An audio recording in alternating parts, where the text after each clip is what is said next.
What's up, guys? It's your boy PJ the Paradox Nerd back again with another Hot Toys video, and today I'll be doing an unboxing and review of Hot Toys TMS 008 IG-11 from the Mandalorian TV show. Before I get into my unboxing, I just want to thank Day One Collectibles for hooking me up with a great price and fast shipping on IG-11. If you want the best price on any Day One Hot Toys collectibles, please check out their website in the description below and use code PND on checkout for 5% off your purchase. Also, I do want to mention that I'll be giving away a Hot Toys Luke Skywalker figure from The Last Jedi movie once I hit 5,000 subs. To enter, all you have to do is be subscribed and hit that notification bell so that once I hit 5,000 subs, I'll be randomly going live and randomly picking a winner from the live chat using a randomizer. Okay, enough talk. Let's unbox this bad boy right now. Alright guys, so let's check out the box art, and as you can see, it's just your basic Star Wars themed black and gray packaging with a picture of IG-11 in the front. You got this band that goes almost all around the box with a couple pictures of IG-11 on the band itself, and in the back of the box, really nothing special. Let's open this bad boy up and see what he comes with.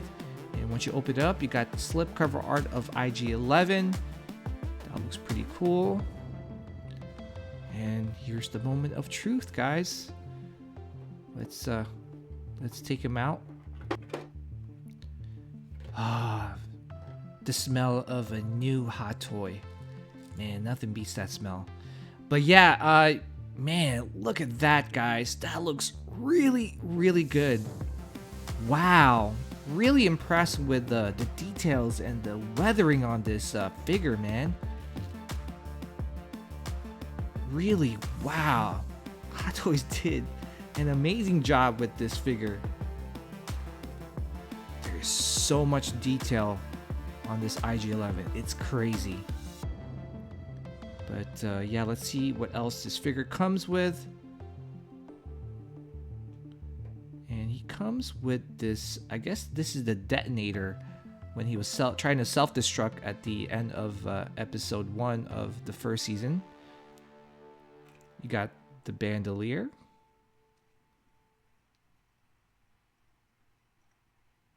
And you get a long rifle. Looks pretty good. And here is another rifle. I think this is the E11 blaster. Alright, so let's check out the base next. And oh god, here we go. Look at this, guys. Look at this. This is just laziness by Hot Toys. It's the same reused sandy base that they used in many previous Star Wars releases in the past. And it has human footprints. And this is a robotic character. How does that make any sense? But anyway, first impression, this figure looks really good. Love the weathering, love the details. But let's jump into this review starting right now.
Okay guys, so let's begin this review by taking a closer look at the accessories he comes with, starting off with this base.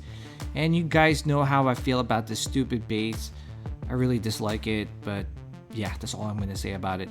And yeah, moving on, he also comes with this E11 blaster, and as you can see, it is sculpted and painted really well.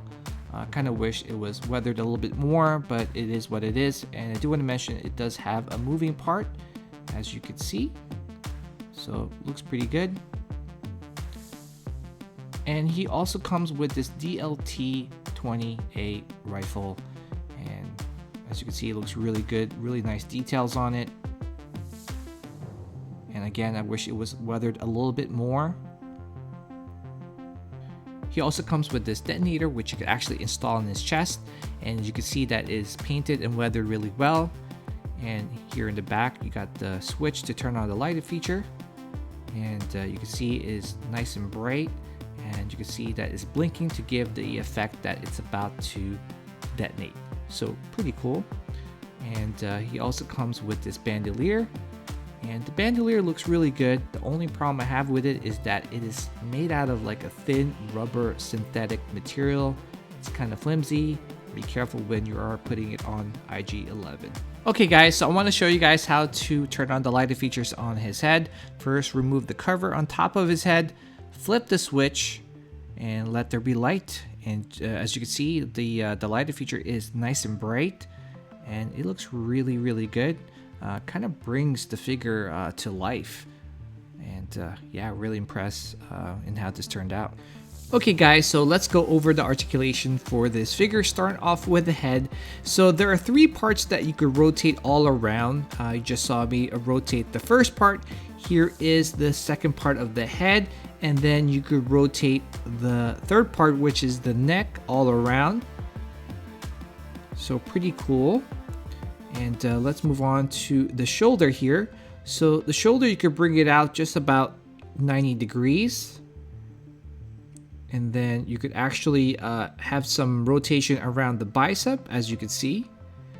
And let's move on to the elbow joint. So you could bend it just about 90 degrees. And then, like I mentioned before, you could rotate the bicep.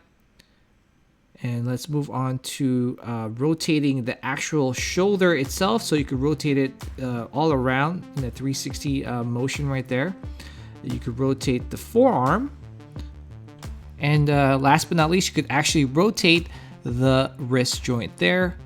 And you could actually bend it back and forth, just like so. And I do want to mention that, you know, the fingers are articulated. So you could actually bend it pretty far in, just like so. So pretty cool, because I was wondering how you know, IG-11 was going to hold the guns. Okay, so let's move down to the torso. So you could actually rotate his torso all around, which is pretty cool. And as for the hips here, you could actually bring it out just about 30 to 40 degrees. You could bring it forward just about 60 to 70 degrees, and then you could bring it back just about 70 to 80 degrees. And let's move down to the knee joint. So you could actually bend his knee just about 90 degrees. And let's move down to the ankle joint. So you could actually bring his foot forward close to 90 degrees. And you could also bring it back just about or close to 90 degrees. And then you could swivel his foot from side to side just about 30 degrees. So really good range of motion around the ankle joint.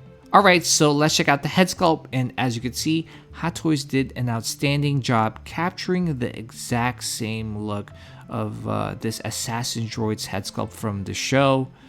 You can see the paint application and the weathering looks absolutely amazing, and you can see the light feature is nice and bright.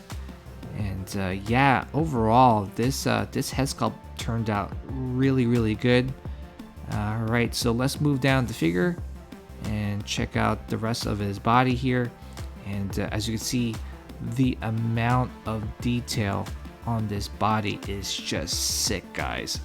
Look at that. You can see there's some sort of like explosives there in the back, and you can see like the paint application and the weathering on his arms, on his chest.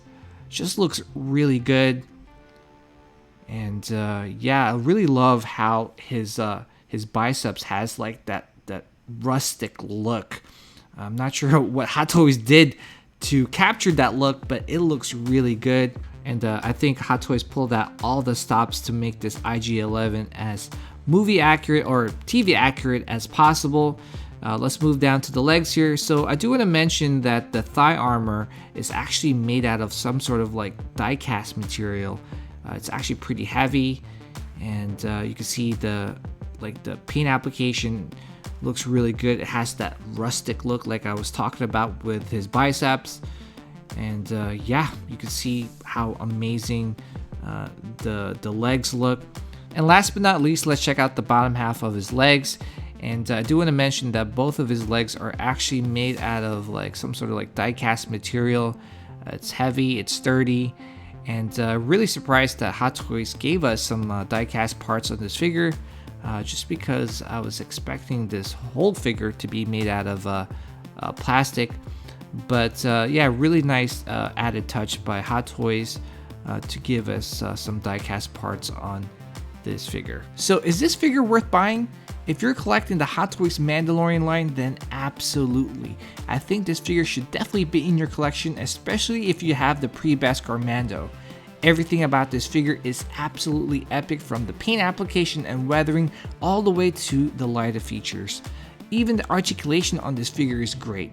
The only gripe I have with this figure is that the accessories is kind of lacking, and I kind of wish they added a satchel and a Baby Yoda or Grogu with a smiling portrait, so that when Hot Toys finally releases that speeder bike, you can display IG-11 carrying Baby Yoda in that satchel while riding that speeder bike. But besides that minor gripe of mine, this is a must own, and Hot Toys Star Wars collectors should not miss out on this opportunity to own an IG-11 in their collection, because we're not sure if IG-11 will make a comeback in future seasons, and this might be our only opportunity to add this character in our collection. Alright guys, so that wraps it up. Hope you guys enjoyed my unboxing and review of this Hot Toys IG-11 figure. Thanks for watching, and always remember to do what you love and love what you collect. Take care guys, and I'll see you guys in the next video.